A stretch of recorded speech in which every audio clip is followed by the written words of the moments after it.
Assalamualaikum warahmatullahi wabarakatuh. Waalaikumsalam warahmatullahi wabarakatuh. Dan selamat sore. Saya Dandi Putrawibowo dan Chandra Saptajaya akan mempresentasikan ME pada mesin industri, mobil listrik dan teknologi hybrid serta kendaraan berbahan hidrogen. Kita masuk ke definisi perancangan. Perancangan adalah suatu proses yang bertujuan untuk menganalisis, menilai untuk baik dan menyusun suatu sistem, baik sistem fisik maupun non fisik yang optimum untuk waktu yang akan datang dengan memanfaatkan informasi yang ada. Pengertian perancangan lainnya menurut Bin Jamudin, perancangan adalah tahapan perancangan desain memiliki tujuan untuk mendesain sistem baru yang dapat menyelesaikan masalah-masalah yang dihadapi perusahaan yang diperoleh dari pemilihan alternatif sistem yang terbaik. Dasar-dasar perancangan mesin industri. Perancangan elemen-elemen mesin merupakan bagian penting dari bidang perancangan industri yang lebih besar dan lebih umum. Perancangan dan engineer perancangan menciptakan peralatan atau sistem untuk memenuhi kebutuhan khusus. Peralatan mekanis biasanya meliputi komponen-komponen penggerak yang menggerakkan daya dan melakukan pola-pola khusus sistem mekanis terdiri atas beberapa peralatan mekanis. Oleh karena itu, untuk merancang alat dan sistem mekanis, kita harus mampu merancang elemen mesin tunggal yang membentuk sistem dan mampu juga menggabungkan beberapa komponen dan peralatan menjadi satu sistem yang selaras dan kuat yang akan memenuhi kebutuhan konsumen. Marilah kita perhatikan bidang-bidang berikut ini di mana produk-produk mekanis yang telah dirancang dan dihasilkan. Produk konsumen, peralatan rumah tangga seperti pembuka kaleng, pengolah makanan, mixer, pemanggang, vacuum cleaner, pencuci pakaian, pemotong rumput, gergaji rantai, pembuka pintu garasi, sistem AC dan lain sebagainya. Ini adalah contoh gergaji mesin dan bor. Sistem manufaktur, alat-alat bahan, konveyor, derek, alat transfer, robot industri, peralatan mesin, sistem perakitan otomatis, sistem pengelolaan untuk dibuat khusus, forklift, truk, dan peralatan pengemasan.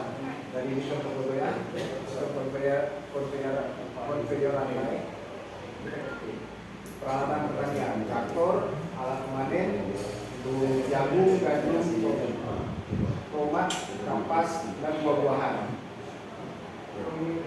Pengerau, penggepak rumput, bajak, penggaruk, cakram, dan mesin kimia.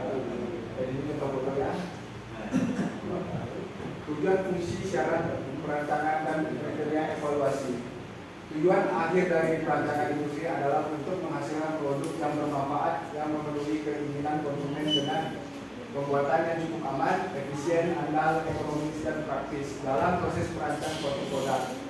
Pada bagian ini diperlukan penekanan tentang pentingnya pengenalan kebutuhan dan harapan konsumen secara seksama sebelum memulai perancangan peralatan industri. Oleh karena itu, kita perlu merumuskannya dengan memberikan penjelasan secara lengkap mengenai fungsi, syarat perancangan, dan kriteria evaluasi. Fungsi menyatakan apa yang harus dilakukan oleh sebuah peralatan dengan menggunakan pernyataan umum yang menggunakan kata aksi seperti mentransmisikan daya,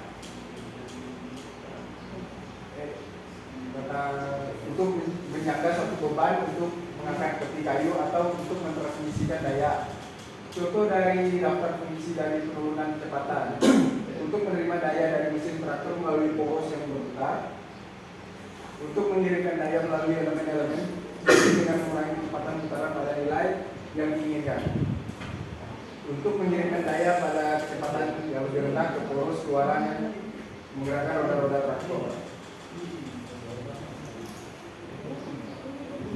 Syarat perancangan adalah pernyataan terperinci yang biasanya bersifat kuantitatif mengenai tingkat kerja yang diinginkan, kondisi lingkungan di mana peralatan dapat beroperasi, terbatasnya ruangan atau berat, atau bahan-bahan dan komponen yang tersedia yang dapat dimanfaatkan. Contoh dari fungsi dapat dibuat syarat perancangan yang menyatakan dengan contoh berikut. Pertama, penurunan kecepatan harus mentransmisikan daya sebesar 15 horsepower. Input berasal dari mesin bensin 2 silinder dengan kecepatan putaran 2000 rpm. Efisiensi mekanis yang diperlukan adalah lebih besar dari 95%, poros input dan output yang sejajar. Penurunan kecepatan dipasang pada rangka baja yang kuat dari traktor. Traktor diharapkan beroperasi selama 8 jam per hari, 5 hari per minggu dengan rancangan 10 tahun. Banyak produksi adalah 10.000 unit per tahun.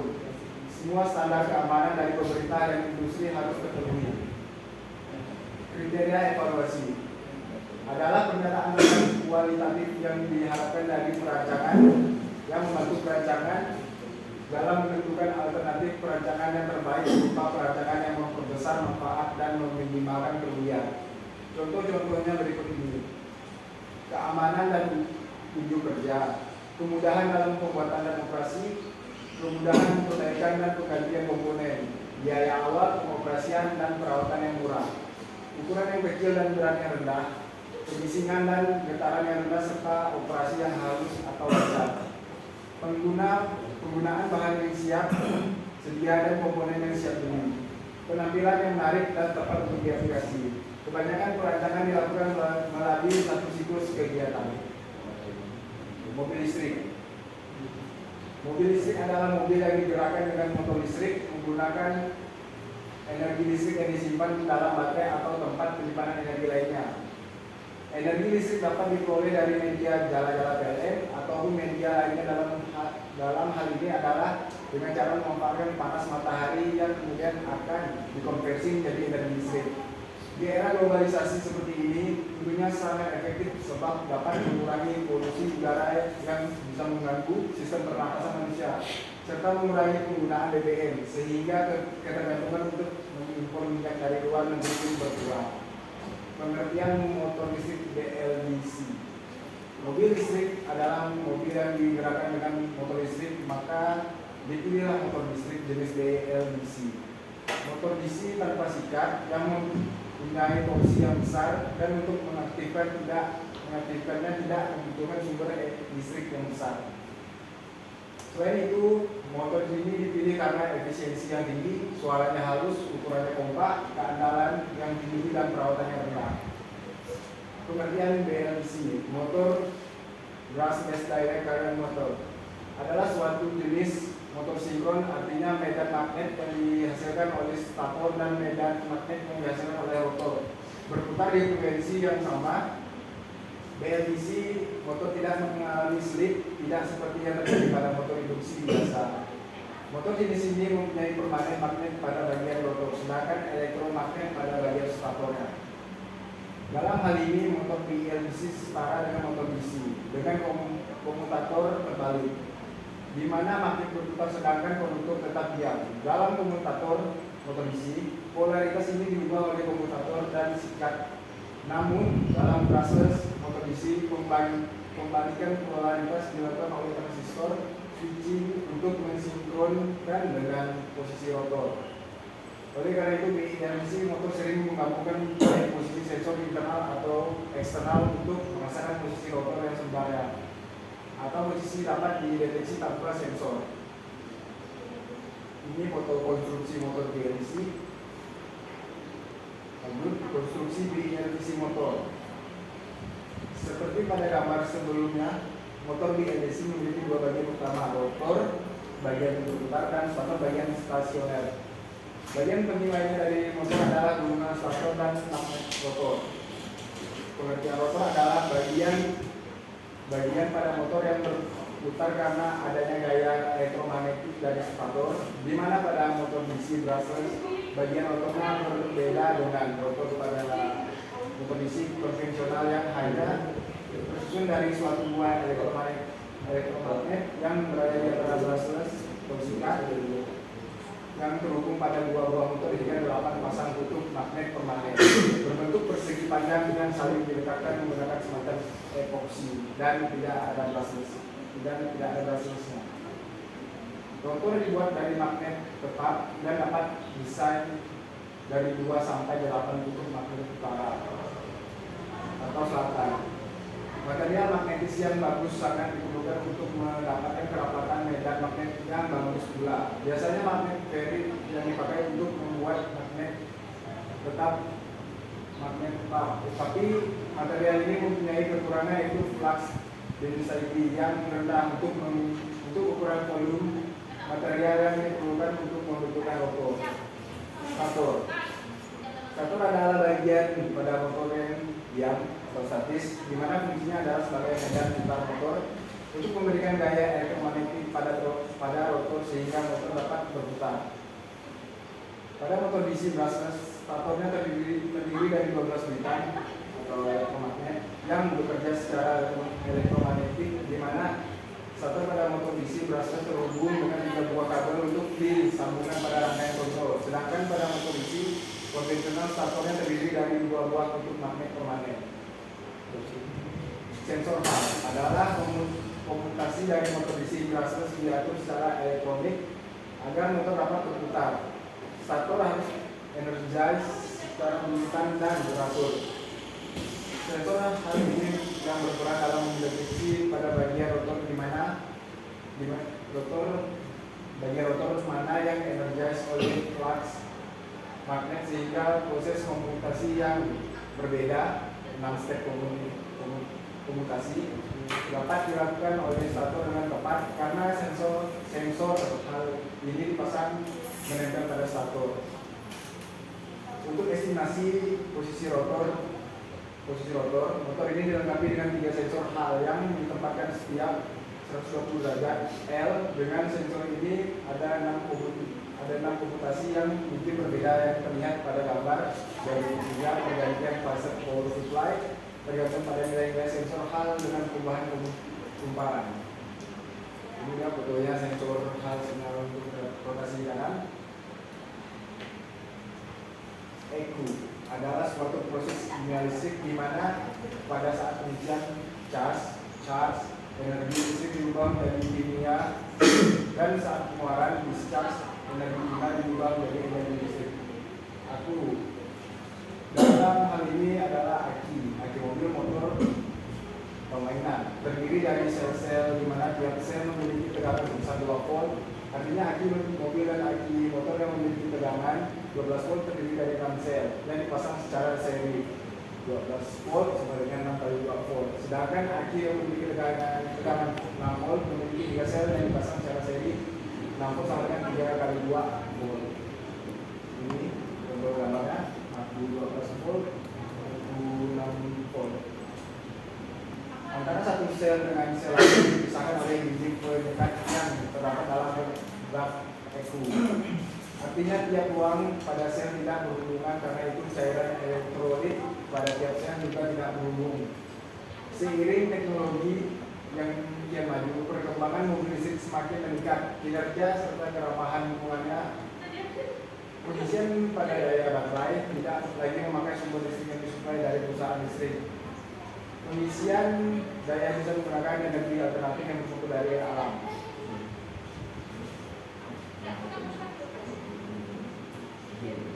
Manajemen energi pada mobil teknologi hybrid. Efisiensi mesin telah menjadi isu hangat dalam industri mobil sekarang. Hal tersebut, banyak perusahaan mengembangkan teknologi baru untuk meningkatkan efisiensi mesin dan mengurangi polusi serta membuat produk ramah lingkungan. Pemanasan global dan terus meningkatkan temperatur bumi menjadikan industri mobil yang menggunakan bahan bakar fosil sebagai bahan bakar utama.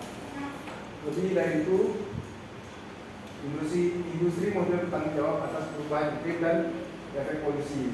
Menanggapi masalah ini, banyak perusahaan yang tengah meningkatkan efisiensi mesin dan mengembangkan bahan bakar alternatif yang baru.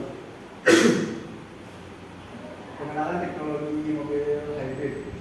Teknologi hybrid bukanlah teknologi yang paling baru pada mesin otomatis. Sebaliknya, teknologi ini telah diterapkan di banyak bidang. Pada awalnya banyak orang yang akan memiliki suatu kendaraan hybrid di beberapa lokasi. Layton dan Nice pada tahun 2000 berpendapat bahwa sepeda bertahan yang dilengkapi dengan mesin adalah jenis hybrid. Hal itu merupakan kombinasi mesin tenaga bensin, dan tenaga pedal oleh pengendara lain. Kebanyakan mobil hybrid yang berada di jalan adalah hybrid gasolin elektrik. Walaupun membuat mobil Prancis PSA, Peugeot, Citroen mempunyai 2 mobil hybrid diesel elektrik yang sedang dalam pengerjaan. Lebih dari itu, mobil hybrid merupakan mobil masa depan untuk meningkatkan efisiensi mesin dan mengurangi polusi dan pemakaian. Baiklah, selanjutnya akan dilanjut oleh teman saya, Chandra. Oke, terima kasih. Sebelum masuk ke materi selanjutnya, kita ada sedikit materi video cara kerja mobil listrik. Kita akan nonton bersama.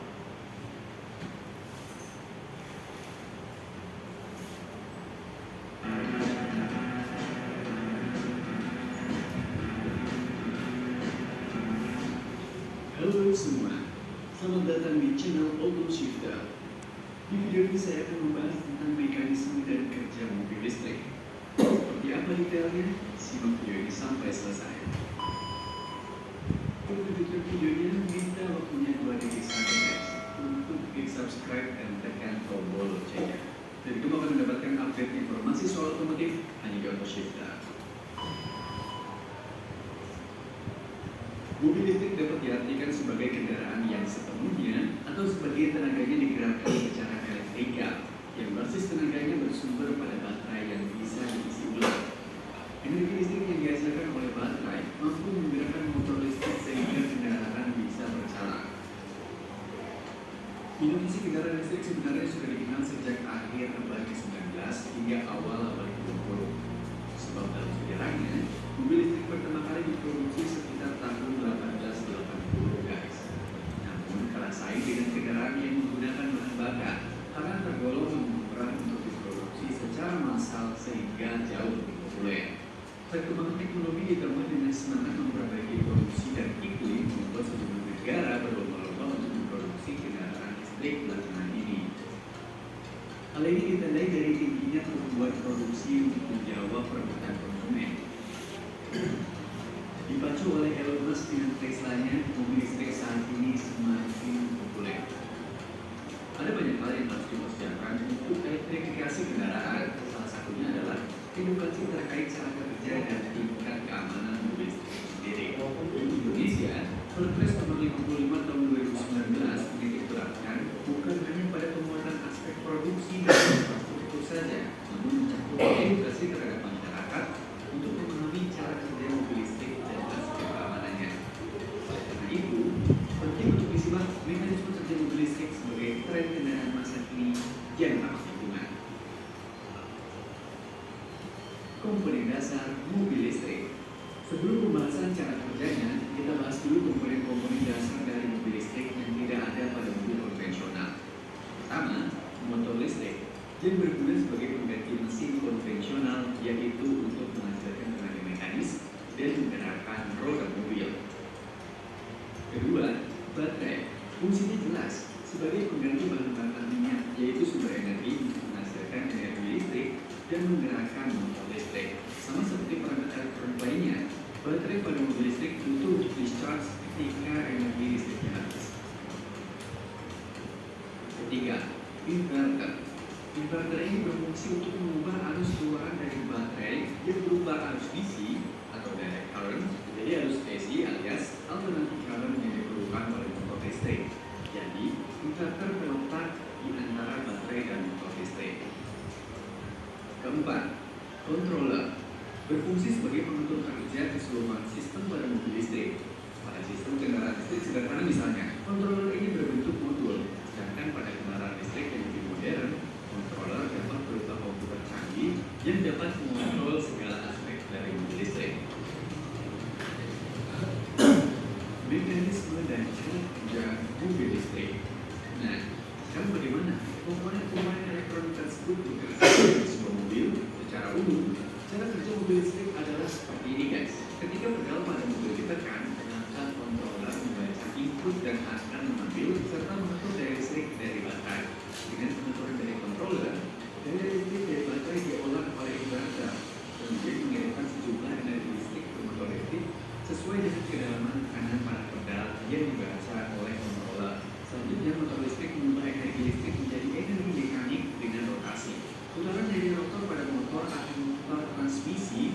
sehingga roda berputar lalu mobil pun bergerak. Ada juga mobil listrik yang menggunakan in-wheel motor, yaitu motor listriknya berhubungan langsung dengan roda secara independen. Ada juga mekanisme regeneratif charging, yaitu ketika rem ditekan atau mobil melambat, motor listrik secara otomatis berubah menjadi generator dan menghasilkan listrik, lalu disimpan kembali di baterai.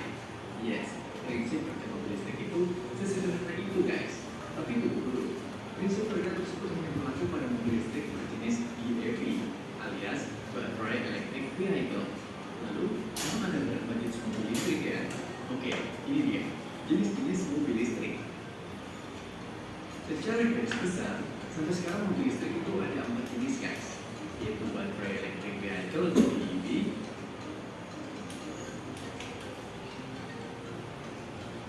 Hybrid Electric Vehicle atau HEV, Plug-in Hybrid Electric Vehicle alias PHEV, dan Fuel Cell Electric Vehicle atau FCEV. Battery Electric Vehicle atau BEV. Jenis mobil BEV bisa disebut juga All Electric Vehicle, disingkat AEV. Mobil listrik jenis ini adalah kendaraan yang beroperasi sepenuhnya dengan menggunakan listrik pada baterai. Jenis BEV tidak memiliki mesin bensin. Listrik sepenuhnya disimpan pada baterai pack. Pengisian baterai dilakukan dengan menggunakannya ke jaringan listrik eksternal tanpa campur tangan mesin bensin. Prinsip kerja dari mobil All Electric Vehicle atau BEV ini persis seperti yang dijelaskan sebelumnya, yaitu mengandalkan motor listrik, baterai, controller, dan inverter. Mobil yang menjadi contoh dari jenis BEV adalah mobil-mobil Tesla, seperti Tesla Model 3, Tesla Model X. Selain Tesla, ada juga Hyundai Ioniq, Nissan Leaf, dan BMW i3. Hybrid Electric Vehicle atau HEV. Jenis mobil listrik ini disebut juga standar hybrid atau parallel hybrid. Mobil listrik berjenis HEV memiliki 2 sistem penggerak, yaitu mesin pembakaran konvensional dan motor traksi listrik. Mesin konvensional mendapatkan energi dari BBM atau bensin, motor listrik mendapatkan daya dari baterai. Mesin bensin serta motor secara bersamaan memutar transmisi menggerakkan roda. Perbedaan jenis mobil HEV dibanding dengan mobil jenis BEV dan jenis PHEV adalah di mana baterai pada HEV hanya diisi oleh putaran mesin, gerakan roda, atau kombinasi keduanya. Mobil ini tidak punya colokan charging, sehingga baterai itu tidak dapat diisi ulang dari luar sistem seperti jaringan listrik PLN guys. Ciri dan prinsip kerja mobil listrik HEV sebagai berikut. Memiliki tangki pemasok BBM bensin seperti biasa, tidak memiliki colokan charger. Jenis mobil HEV memiliki 1 set baterai untuk menjalankan motor. Baik mesin maupun motor dapat memutar transmisi pada saat bersamaan. Contoh mobil HEV adalah Honda Civic Hybrid, Toyota Prius Hybrid, dan Toyota Camry Hybrid. Plug-in Hybrid Electric Vehicle atau PHEV. Sama seperti HEV, jenis mobil PHEV adalah jenis mobil hybrid yang memiliki mesin pembakaran konvensional dan motor traksi listrik. Dari aspek teknologi, prinsip kerja mobil listrik PHEV disebut sebagai series hybrid karena menggabungkan 2 jenis sumber energi. Namun, berbeda dengan HEV, baterai pada jenis mobil PHEV dapat diisi ulang dari sumber listrik eksternal dengan cara menghubungkan charging port mobil ke sumber listrik eksternal di jaringan PLN atau sebuah stasiun pengisian mobil listrik alias EVCS. PHEV biasanya dapat beroperasi setidaknya dalam 2 mode, yaitu All Electric Mode, di mana hanya listrik pada baterai sebagai energi untuk menggerakkan mobil, dan Hybrid Mode, di mana listrik dan bensin digunakan secara bersamaan. Beberapa tipe mobil listrik PHEV di Indonesia dapat menempuh lebih dari 100 km menggunakan listrik dari baterai saja. Cara atau prinsip kerja mobil listrik PHEV biasanya dimulai dengan All Electric Mode dan berjalan menggunakan energi listrik hingga baterai hampir habis. Beberapa model jenis mobil ini bisa beralih ke Hybrid Mode ketika laju kendaraan pada posisi stabil di jalan raya, umumnya di atas 60 atau 70 km per jam. Setelah baterai terbaca kosong, mesin mengambil alih. Mobil pun beroperasi sebagai mobil hybrid. Selain bisa dihubungkan dengan sumber daya listrik dari luar sistem, baterai mobil PHEV juga dapat diisi oleh perputaran mesin bensinnya seolah-olah menjadi genset dalam mobil dan juga melalui pengereman regeneratif. Contoh mobil PHEV adalah BMW i8, Mitsubishi Outlander PHEV, Fiat 500e, Hyundai Sonata, dan Kia Optima. Fuel Cell Electric Vehicle atau FCEV jenis atau tipe mobil listrik FCEV juga dikenal sebagai Fuel Cell Vehicle atau FCV atau kendaraan zero emission. Jenis FCEV menggunakan teknologi fuel cell untuk menghasilkan listrik, yaitu generator kimia yang mengubah bahan bakar hidrogen atau metanol menjadi energi listrik. Kemudian energi listrik dipakai untuk mengaktifkan motor untuk menjalankan kendaraan. Prinsip kerja mobil listrik jenis FCEV hampir mirip dengan cara kerja mobil listrik jenis BEV. Hanya saja jenis ini memiliki sistem yang mengkonversi energi kimia pada fuel cell menjadi listrik. FCEV menghasilkan listrik sendiri untuk menjalankan kendaraan. Berbeda juga dengan BEV. FCEV memiliki tangki sebagai penyimpanan bahan bakar hidrogen dan fuel cell stack sebagai generator kimia untuk hidrogen menjadi energi listrik. Contoh mobil yang menggunakan teknologi FCEV adalah Toyota Mirai, Hyundai Tucson FCEV, dan Hyundai Nexo. Nah, dari keempat jenis mobil listrik di atas, tipe yang mana yang kalian sukai guys? Tulis sudah bertemu di kolom komentar ya. Oke, sekian video kali ini. Mudah-mudahan bermanfaat ya guys. Terima kasih sudah menonton. Jangan lupa support channel ini dengan klik tombol subscribe dan nyalakan loncengnya. Oke, itu sedikit video pembelajaran untuk cara kerja mobil listrik. Di sini sudah dijelaskan dengan secara terperinci juga tentang mobil listrik dan teknologi mobil hybrid dan berbahan hidrogen. Terlanjut dari materi sebelumnya, tenaga bensin dan tenaga listrik. Pada awalnya, mobil akan dijalankan dengan menggunakan baterai, seperti yang sudah dijelaskan di video, terutama sekali ketika mempercepat laju kendaraan dan secara otomatis akan berubah ke mesin bensin ketika kecepatan yang lebih tinggi dibutuhkan. Mobil hybrid, gasolin, elektrik seperti persilangan antara suatu mobil bertenaga bahan bakar, bensin, dan mobil elektris. Ada beberapa perbedaan antara mobil bertenaga bensin dan mobil elektris yang khas, yaitu mobil bertenaga gas mempunyai tangki bakar yang menyuplai bensin ke mesin.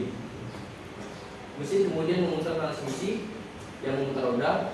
Untuk silinder mobil bertenaga bensin, jenis mesinnya dapat menghasilkan lebih dari 100 horsepower dan beroperasi pada kecepatan sampai 8000 rpm, di mana transmisi mengizinkan mesin untuk beroperasi di dalam kecepatan rendah ketika membiarkan mobil untuk dijalankan dengan kecepatan sampai 150 mph. Tangki bahan bakar pada umumnya memberi suplai untuk jarak tempuh mobil hingga 300 mile atau lebih. Membiarkan mobil untuk dijalankan dengan kecepatan sampai 150 mph. Tangki bahan bakar pada umumnya memberi suplai untuk jarak tempuh mobil hingga 300 mile atau lebih. Ini adalah tipe mobil bertenaga bensin. Bisa dilihat di gambar ada transmisi tank, port lain juga ada bensin. Terus antar tangki pengisian. Lanjut mengenai kebutuhan mobil yang menggunakan bensin sesuai dengan kebutuhan pabrik, polusi yang dihasilkan cukup besar dan biayanya dan tentunya rendah. Mobil elektrik bagaimanapun hampir tidak menghasilkan polusi, tetapi hanya dapat digunakan 50-100 menit. Permasalahan mobil elektrik adalah sangat lambat dan merepotkan untuk pengisian kembali. Bagaimanapun, perusahaan Honda telah mengembangkan mobil bensin elektrik, mengkombinasikan dua susunan ini ke dalam satu sistem yang dapat membangkitkan kedua-duanya, tenaga listrik dan tenaga gas, untuk memecahkan masalah yang terjadi. Perbandingan yang sangat mencolok terjadi antara mobil dengan penggerak motor bensin dengan mobil yang menggunakan motor elektrik sebagai penggerak. Mobil elektrik sendiri mempunyai satu set baterai yang menyediakan listrik untuk motor elektrik untuk menggerakkan mobil. Ini adalah tipe mobil bertenaga listrik. Saya lihat ada elektrik motor, transmisi dan baterai. Cara kerjanya adalah motor memutar transmisi dan transmisi memutar roda. Pada jenis mobil tenaga bensin, transmisi dapat beroperasi dari 0 rpm sampai 15.000 rpm. Kebanyakan transmisi kendaraan elektrik hanya punya satu rasio pada roda gigi. Sebagai tambahan, motor elektrik dapat memutar pada kecepatan 15.000 rpm dan mempunyai tenaga sampai 100 kW. Untuk beberapa mobil elektrik seperti akselerasi mobil sport, baterai sebagai alat penyimpanan energi pada umumnya memberikan suplai jarak tempuh mobil dari 50 sampai 100 mil. Hybrid adalah solusi. Itu telah dicoba dan hybrid diterapkan secara signifikan untuk meningkatkan jarak tempuh dan mengurangi emisi dari mobil bertenaga gas.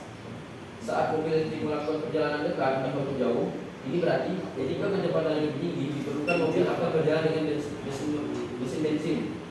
Jika tidak, mobil akan berjalan dengan motor elektrik yang menggunakan tenaga baterai, sehingga ketika mesin sedang jalan, baterai akan terisi secara otomatis. Kita masuk ke manajemen energi pada kendaraan berbahan bakar hidrogen. Di video tadi juga sudah dijelaskan bagaimana cara kerja bahan bakar hidrogen. Hidrogen sekarang dapat diperoleh dengan berbagai macam teknik, namun ada dua teknik, yaitu yang paling populer adalah teknik yang disebut steam methane reforming, di mana teknik ini masih menjadi salah satu metode yang paling sering digunakan di Amerika untuk memproduksi hidrogen. Prosesnya adalah dengan menggunakan air yang dipanaskan hingga suhu 700 Celcius sampai 1000 Celcius hingga menjadi gas dan direaksikan dengan gas metana di bawah tekanan 3 sampai 25 bar. Yang kedua, ada elektrosis air. Di sini air dipakai karena air terdiri dari hidrogen dan oksigen. Teknik elektrosis ini bekerja untuk memisahkan molekul air H2O menjadi gas oksigen O2 dan gas hidrogen H2 dengan bantuan energi listrik dan elektroda yang digunakan untuk mengalirkan listrik. Hidrogen pun dapat diekstrak dari air. Namun biasanya elektroda yang digunakan adalah terbuat dari platinum dan iridium, di mana kedua logam ini langka dan mahal harganya. Serta proses ini masih sangat tidak efisien, di mana tenaga geofisika belum sebanding dengan yang digunakan untuk memisahkan hidrogen dari pada tahun 2015 lalu. Penelitian yang dipimpin oleh Koji Dai, seorang kimiawan dari Universitas Stanford, California, menemukan bahwa menggunakan nikel besi oksida yang murah dan mudah diproduksi ini lebih stabil daripada menggunakan platinum dan iridium. Mereka menggunakan nikel besi oksida sebagai sebuah elektroda, katoda dan anoda, di mana hal ini bisa bekerja lebih dari 1 minggu dengan input konstan 1,5 volt dengan tingkat efisiensi 82% di suhu ruangan. Untuk mencapai katalis yang cocok untuk elektroda tersebut, tim dari Stanford meminjam teknik dari tim riset baterai, yaitu teknik lithium iodide electrochemical tani, di mana teknik ini memecahkan katalis oksida logam menjadi sangat kecil dan dengan memperkecil membuat luas permukaan dari katalis menjadi lebih besar dan membuat mereka memiliki ikatan yang lebih kuat dan memiliki konduktivitas elektrik yang lebih tinggi dan stabil. Kelima dari penggunaan hidrogen yaitu adalah hidrogen yang terbarukan dan sangat banyak jumlahnya. Hidrogen adalah energi bersih karena hanya memiliki emisi yang berupa air H2O. Dan hidrogen memiliki tenaga yang sangat besar, namun hidrogen juga memiliki kekurangan, di mana hidrogen masih mahal untuk diproduksi dan belum cukup efisien. Untuk menampung hidrogen pun masih sangat sulit karena harus selalu ditempatkan pada kondisi yang bertekanan untuk menjaga tingkat efektivitasnya. Hidrogen sangatlah mudah untuk meledak dan sangat sulit untuk mendeteksi bocornya hidrogen karena tidak berbau. Jadi semakin populernya bahan bakar hidrogen, suatu saat hidrogen bisa digunakan sebagai bahan bakar utama bagi kendaraan dan bisa semakin ramah lingkungan tanpa harus mengurangi performa dari kendaraan kita. Bumi terjaga dan terwujudnya agar bumi ini bisa menjadi lebih sehat dan bersih sehingga bisa dinikmati oleh generasi selanjutnya. Jadi sekian dari materi manajemen energi pada hari ini. Saya Chandra Saputra dan Putra Wibowo. Sekian dan terima kasih.